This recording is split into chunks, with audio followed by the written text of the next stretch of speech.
हम इंडिपेंडेंस की तो बात कर रहे हैं, वुमेन एम्पावरमेंट की भी बात करें, हम पढ़ लिख गए हैं, समाज में आ गए, लेकिन Right. अब ये सेकंड हमारा वो कहते हैं ना कि वो शुरू हो जाता है कि अब क्या करें, because there are men around everywhere and we have to deal with them. तो इट इज वेरी इंपॉर्टेंट कि जब आप घर से बाहर निकलते हो ना, तो बिकॉज दिस अभी जैसे हमने बात किया, तो पहले तो लड़कों की एजुकेशन घर पे होनी चाहिए, और अगर नहीं है तो ओके, हमें अपनी तरफ से क्या करना है कि we have to be really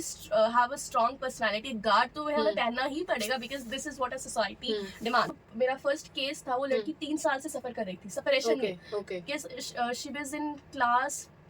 7th जब उसके साथ हुआ था, जब मेरे पास आई थी she was in class 10th। Okay,